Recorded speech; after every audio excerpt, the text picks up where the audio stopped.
Good evening, campers, it's me, Kira. Today we're going to talk about Christopher Hitchens' God is Not Great. And I want to preface this with two things. The first one is that I am a theist. Not atheist, a theist. And I say that so you can be aware of any biases going into this video. Secondly, I have watched a lot of Hitchens' videos, and his skills as a debater, as an orator, someone to get into conversation with about faith, belief, and his headstrong rebuttal it's quite entertaining to watch. I cannot lie. I don't agree with Hitchens, but I am impressed by Hitchens.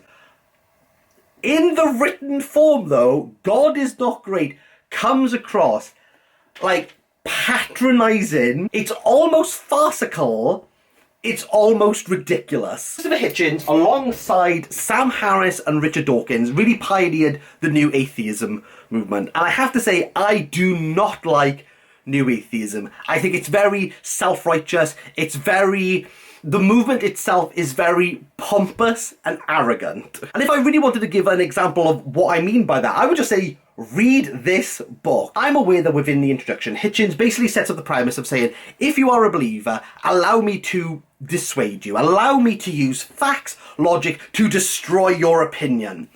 And then it just goes on for pages. Reams of stories, analogies of history, of basically Hitchens clapping himself and patting him on the back, being like, haha, I showed you. Hitchens is an astute intellectual. He knows his stuff, and I'm not going to knock him for that. But the almost audacity to say, and really start off by saying religion has caused all this death, all this violence, all these wars, and yet refute the almost absence of Stalin and Mao Zedong, secular leaders who abolished religion and then caused unbeknownst death and tragedy to their own countries and their own people, is somewhat farcical. I'm aware that Hitchens is going to he's going to cherry pick items that are going to make his point stronger. And I'm aware that this is going to appeal to atheists and non-believers who are all going to chant facts and logic.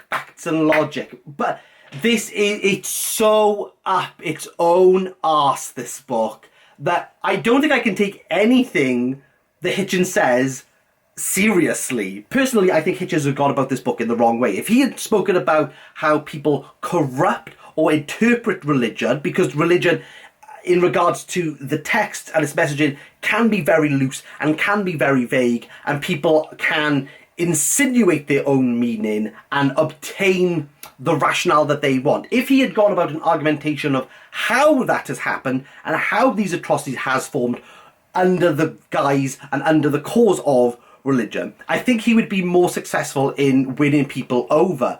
But this is literally Hitchens saying, facts and logic are way more superior to theology and belief, and I say so because I'm Christopher Hitchens and that's what I believe. It's very much, I am Christopher Hitchens, hear me roar. How he rounds off the end of this book is very self-congratulatory. He's almost like pouring wine, being like, yeah, I showed them. Again, I need to say, it's very self-righteous, and it almost feels as though Hitchens is saying, before the advent of religion, civilization used to hold hands and sing Kumbaya. Then religion came into people's lives, and they all picked up swords and went, well, it's time to fight, boys. This book is somewhat laughable, and even the points that he's making about religion and its role in history, I don't even think religious people are openly denying this. I think most people would agree with his points, but that doesn't disprove that God is not great. This book is full of cheap shots, and also I can imagine the most militant, ardent atheist singing, ha ha, he's giving those religious people the striking uppercut. But really, it's a pillow fight. He's kind of arguing against ghosts, I think, which is ironic because I can't imagine Hitchens believed in ghosts. Out of everything I've read of Christopher Hitchens, this is categorically the worst book he's ever written. This was just awful.